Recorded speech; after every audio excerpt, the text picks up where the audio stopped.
ഇത്തവണ ബാംഗ്ലൂർ പോയ സമയത്ത് ഞാൻ കയറിയ ഷോപ്പാണ് കേട്ടോ ഇത്. ഇവിടുത്തെ ഐറ്റംസ് ഒക്കെ ടെറാക്കോട്ട കൊണ്ട് ഉണ്ടാക്കിയതാണ് കേട്ടോ. എനിക്ക് ആക്ച്വലി ഈ ഷോപ്പിൽ കയറി ചെന്നപ്പോൾ തന്നെ ഓർമ്മ വന്നത് നമ്മുടെ ഈ രാജകീയമായിട്ടുള്ള ഫിലിംസ് ഒക്കെ ഉണ്ടാവില്ലേ, ഈ ബാഹുബലി പോലത്തെ.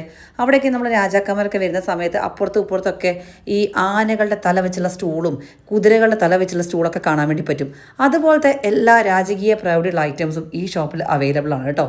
എല്ലാ പീസും യുണീക്ക് ആണെന്ന് മാത്രമല്ല, നമ്മുടെ വീട്ടിൽ നമ്മളെ ഷോപ്പ് പീസൊക്കെ ആയിട്ട് വെച്ച് കഴിഞ്ഞാൽ നല്ല ക്ലാസി എലഗൻറ്റ് ലുക്കും കിട്ടും കേട്ടോ. അതുപോലെ തന്നെ ഇതാ കൂജകൾ. എൻ്റെ നാട്ടിലൊക്കെ ഞാൻ കണ്ടിരിക്കുന്ന കൂജകളൊക്കെ വളരെ സിമ്പിളായിട്ട് പ്ലെയിൻ കൂജകളാണ്. പക്ഷേ ഇവിടെ ഭയങ്കര ആർഭാടമുള്ള എന്താ പറയുക ഡിസൈൻഡ് കൂജാസൊക്കെയാണ്. എനിക്ക് ഭയങ്കര ഇഷ്ടമായി കേട്ടോ എല്ലാം. അതുപോലെ തന്നെ കേട്ടോ ഈ തൂങ്ങിക്കിടക്കുന്ന റാന്തൽ. ഞാൻ സാധാരണ റാന്തൽ എന്നൊക്കെ പറയുന്ന സമയത്ത് എൻ്റെ മനസ്സിലുള്ള ഐറ്റം വേറെയാണ്. പക്ഷേ ഇവിടുത്തെ ഷോപ്പ് പീസസ് ഒക്കെ ഉണ്ടല്ലോ ഒന്നിലൊന്ന് അടിപൊളിയാണ്. അതുപോലെ ഹാങ്ങിങ്സും ഇഷ്ടം പോലെ ഹാങ്ങിങ്സാണ് അവൈലബിൾ ആയിട്ടുള്ളത്. ഇത് ആക്ച്വലി ഒരു ടെറാക്കോട്ടൻ്റെ ബോട്ടിലാണ് കേട്ടോ. സംഭവം സൂപ്പറായിരുന്നു. പിന്നെ എങ്ങനെ കൊണ്ടുവരും എന്നാലോചിച്ച് ഞാൻ വാങ്ങിയിട്ടുണ്ടായിരുന്നില്ല. പിന്നെ ചില സാധനങ്ങളൊക്കെ ഉണ്ടല്ലോ എനിക്ക് അവിടെ വെച്ചിട്ട് വരാൻ പറ്റാത്തത് കൊണ്ട് മാത്രം ഞാൻ എങ്ങനെയൊക്കെയോ അതൊക്കെ വാങ്ങി പാക്ക് ചെയ്ത് സേഫായിട്ട് നാട്ടിലെത്തിച്ചിട്ടുണ്ട് കേട്ടോ.